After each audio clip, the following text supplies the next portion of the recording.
अस्सलामु अलैकुम वरहमतुल्लाहि वबरकातुहू। कैसे हैं दोस्तों? उम्मीद करता हूँ कि बख़ैर होंगे।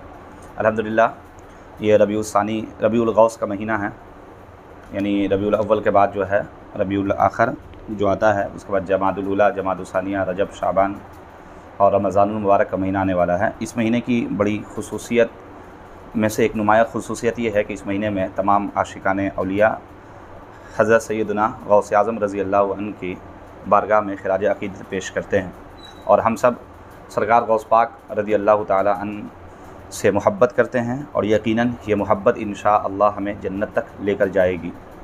निगाहे वली में वो तासीर देखी, बदलती हज़ारों की तकदीर देखी। और यकीन माने कि औलिया अल्लाह से मोहब्बत और औलिया अल्लाह की ताज़ीम, औलिया अल्लाह की उल्फ़त दिल में रखना, ये हमारा ईमान का हिस्सा है। एक हदीस कुदसी है, नबी करीम अलैहिस्सलातु वस्सलाम इरशाद फरमाते हैं, मन आद अली वलियन फ़क़द आज़नतु बिल हर्ब। जिसने मेरे किसी वली से दुश्मनी की, मैं उससे ऐलान जंग करता हूँ। मन उमूमियत के लिए बताया जा रहा है कि कोई भी शख्स हो, अगर अल्लाह के वली से दुश्मनी करता है तो अल्लाह तबारक व तआला फरमाता है मैं उससे ऐलान जंग करता हूँ। और ये साफ़ बात है, समझ में भी आता है कि मेरा दोस्त अगर कोई हो और कोई उससे दुश्मनी करे तो वो मेरे दोस्त से दुश्मनी जो कर रहा है तो इनडायरेक्ट वो मुझसे भी दुश्मनी कर रहा है। अगर हम अल्लाह के दोस्तों से दुश्मनी करें और अक़ल सलीम रखने वाला बंदा जिसके पास अल्लाह ने अक़ल दी है, वो कभी भी अल्लाह के वलियों से दुश्मनी नहीं करेगा। लिहाजा कुरान करीम में अल्लाह ताला ने अपने औलिया यानी अपने वलियों को क्या एजाज़ से नवाजा है और अल्लाह तबारक व तआला ने औलिया कराम के बारे में कुरान करीम में क्या खूब बातें इरशाद फरमाई। अल्लाह तबारक व तआला इरशाद फरमाता है कि अला इन्ना औलिया अल्लाहि ला खौफुन अलैहिम वला हुम यहज़नून। ज़रा तर्जमा समात फरमाइए कि सुन लो, आगाह हो जाओ। ये अला जो है ना बतौर तंबीह के लिए आता है, यानी ख़बरदार सुन लो, आगाह हो जाओ। या फिर इसका ये भी तर्जमा करते हैं सुनो, गौर से सुनो। अला इन्ना औलिया अल्लाह, बेशक औलिया अल्लाह यानी अल्लाह के वलियों पर, अल्लाह के दोस्तों पर ना कुछ खौफ होगा और ना वो गमगीन होंगे।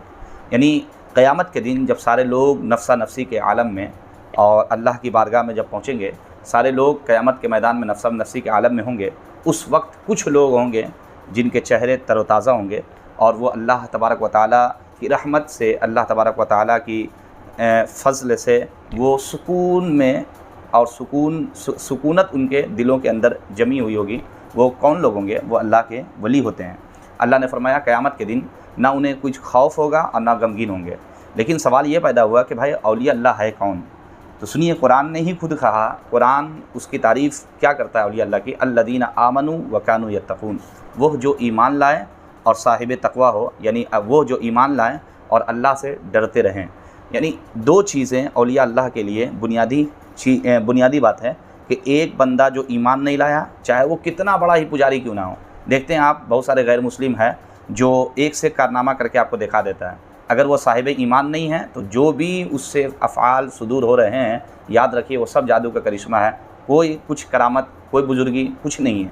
सबसे पहली शर्त ये क्या है, औलिया अल्लाह यानी आपको पहचानना है कि फ़ुला आदमी वली है कि नहीं है, अल्लाह का कुर्ब हासिल किया हुआ है कि नहीं है। तो देखिए साहिब ईमान है कि नहीं। अब साहिब ईमान तो हम भी हैं, आप भी हैं और जितने लोग वीडियो देख रहे हैं सब भी हैं, सब माशाअल्लाह। अक्सरियत जो हमारी वीडियो है वो मुसलमान ही देखते हैं, तो आप भी ईमान वाले हैं। लेकिन औलिया अल्लाह कब बन जाएंगे? जब अल्लाह के दोस्त कौन होते हैं? तो अल्लाह फरमाता है जो ईमान लाएँ और अल्लाह से डरते रहें।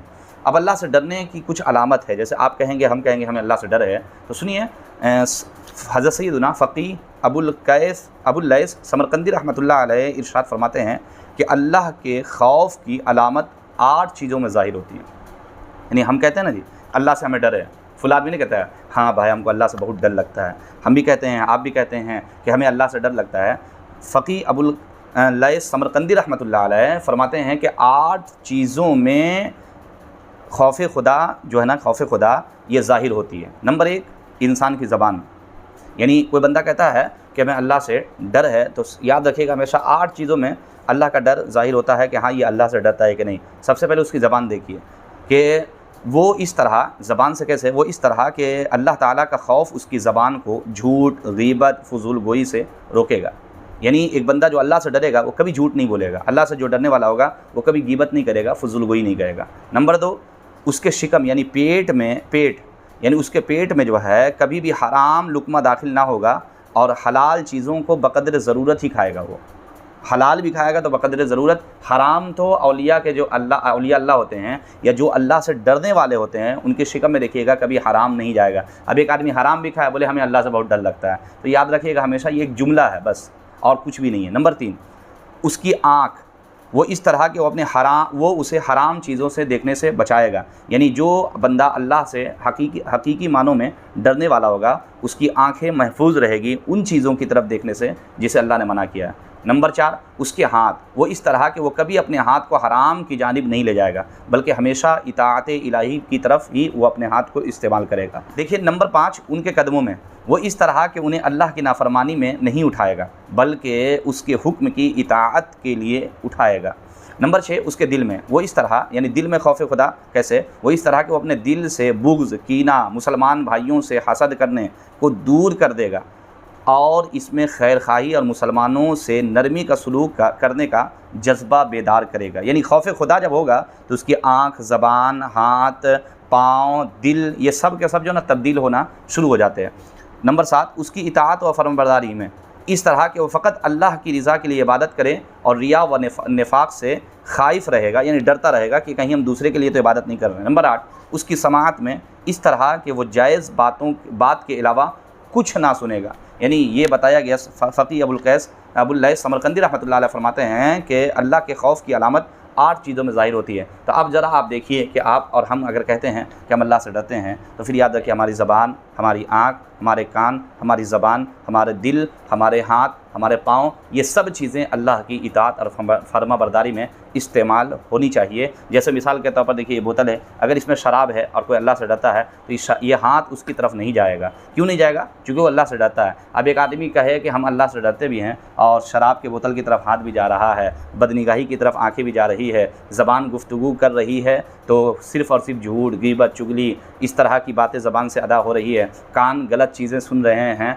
और हाथ आपके गलत कामों की तरफ बढ़ रहे हैं, तो फिर याद रखिए हमेशा अपने आप में गौर करने की ज़रूरत है। बहरकैफ़ ये बातें थी जो मैंने आपसे शेयर की। उम्मीद है कि आपको ये बातें पसंद आई होगी। इसलिए अल्लाह से डरें और अल्लाह से जैसे डरने का हक़ है उसी तरह डरें, और इन तमाम का वाहिद हल कि आप इल्म दीन सीखें। इंशाअल्लाह अल्लाह से हमें डर नसीब होगा। अल्लाह मुसलमानों को ईमान और यकीन के साथ ज़िंदगी गुजारने की तौफ़ीक़ अता फ़रमाए।